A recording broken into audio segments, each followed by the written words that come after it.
Oh, welcome everyone.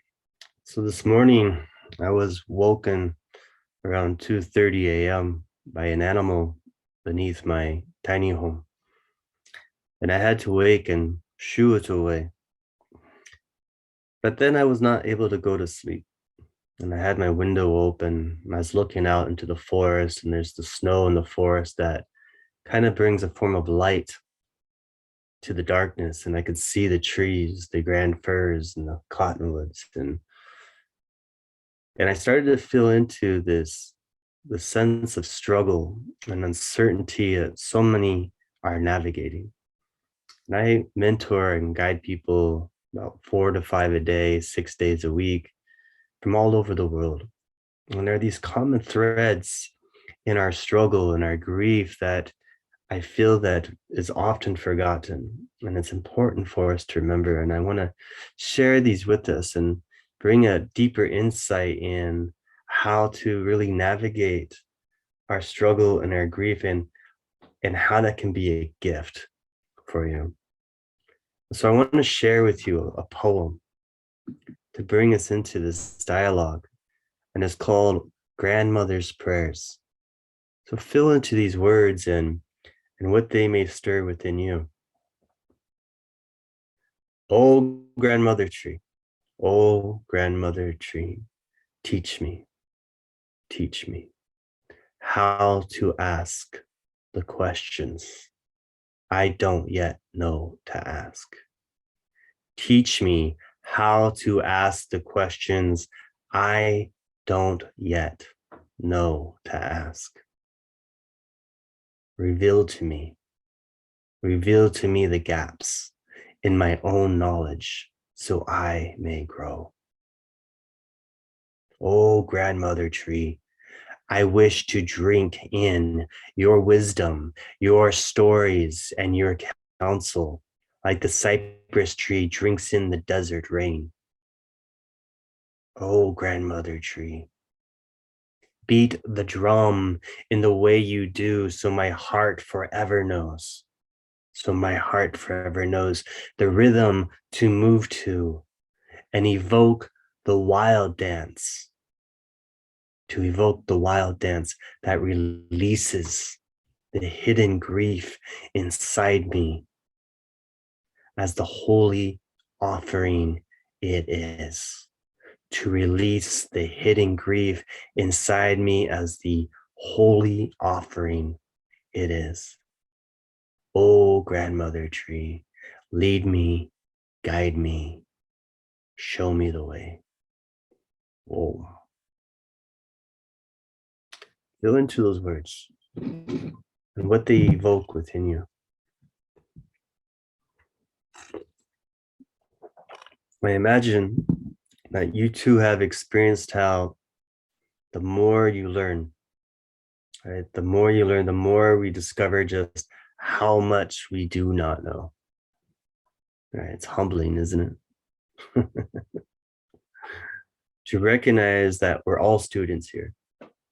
We're all students here. Every person in this life is a student who knows very little in comparison to how much we don't know. Right? We know so little in comparison to how much we don't know. And so today I give gratitude for all I don't know. Right? I give gratitude for all that I don't know. Uh, I've been listening into people's conversations of I've been out and about in like cafes and on the trails, and people are always sharing and they're sharing their stories. And I'm always curious, what are they sharing with each other? What stories are they focused on? And and in just about all of these stories, there's this expression of personal struggle, right? Of where they doubt themselves and where they have uncertainty with how to move forward. And beneath the surface of these stories, I can feel this layer of unexpressed grief. In others, I can feel a sense of pain or exhaustion with where they are and just having to navigate life. And yet, and yet we are all maintaining, right? We're all tending to our families and our visions, the day-to-day routines of living. We are all carrying on, right? And while we carry these, like we're also celebrating and we're laughing and we're moving through life, right? Can you see it? Can you see how we all have struggle and we all have grief and we're all carrying it as we tend to life's offerings? Every one of us. In other words, you are not alone. And perhaps you can feel there's a comfort in knowing that you're not alone, right? You're not the only one carrying the struggle and grief, that you have uncertainty with how to move forward.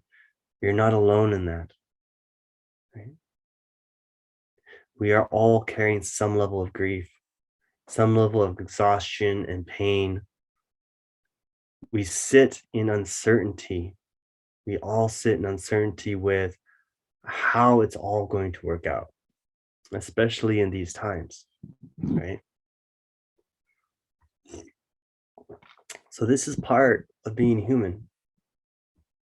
This is part of being human. And we each have times that this uncertainty in our life is going to be more dominant than others. Right? But perhaps you can recognize to be human is to be in a state of not knowing.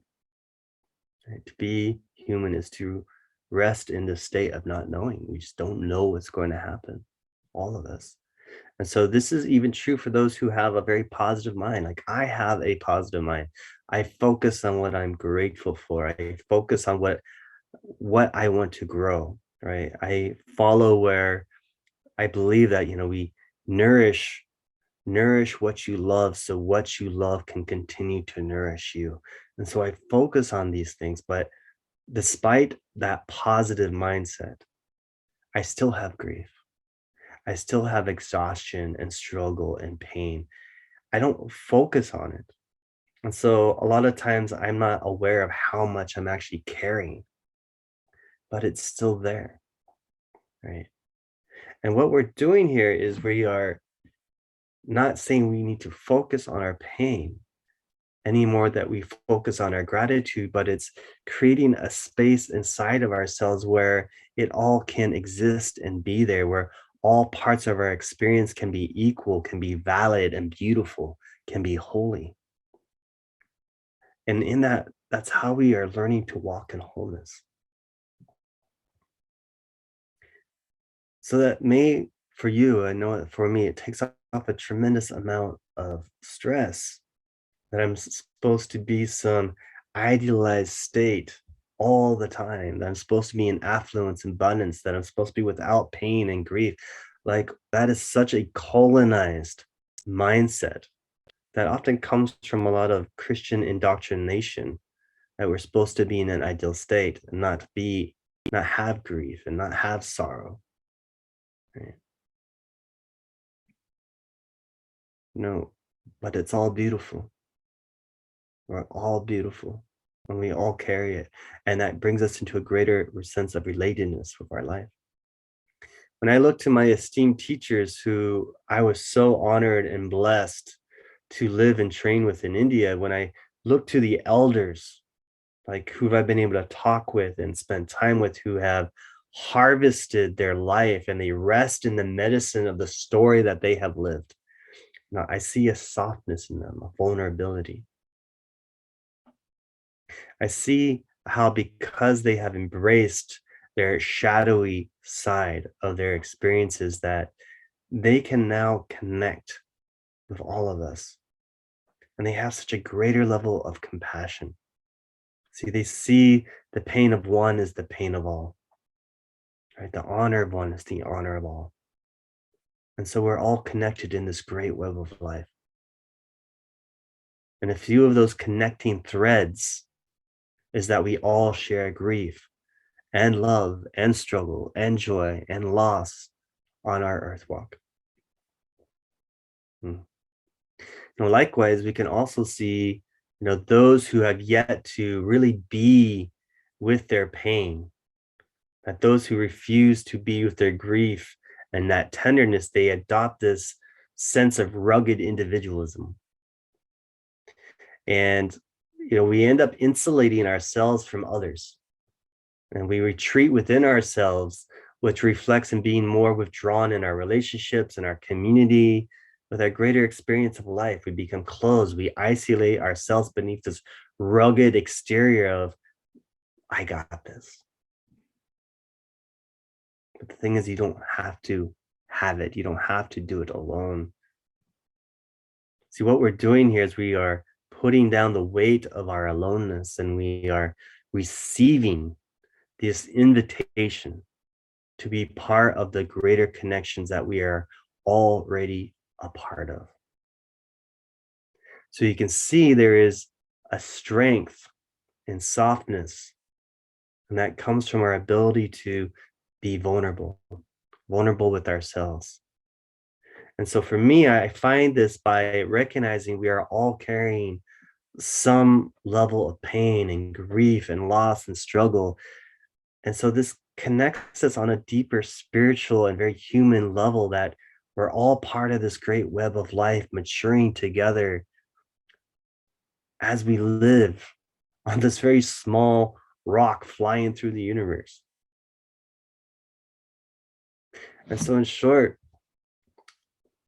I share this in hopes that you may put down the weight of your own aloneness and enter and be receptive to being tender, which is really being receptive to not only that which you carry inside of you, but recognizing what others are carrying inside of them.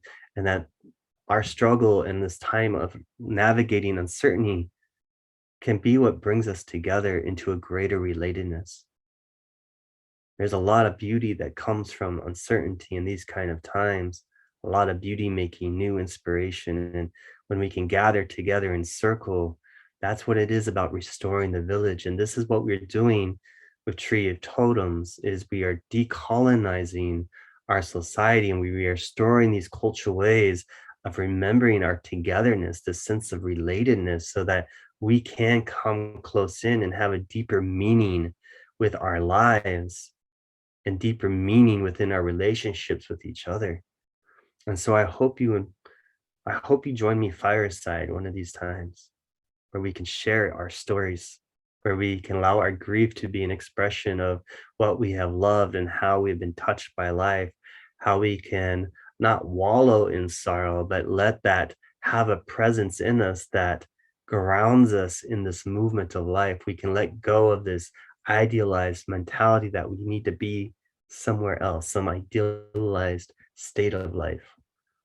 And instead, let's just come close in with the gifts that this tenderness offers us, the beauty in being touched by life and the dreamings that are ready and wanting to be dreamt through us. For we are all navigating the unknown.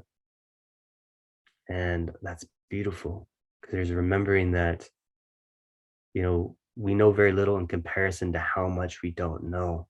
And so we can be excited to swim in that ocean of all that yet can be known and experienced. So I hope you join us. I do gratitude for you for listening and joining in with me. Om.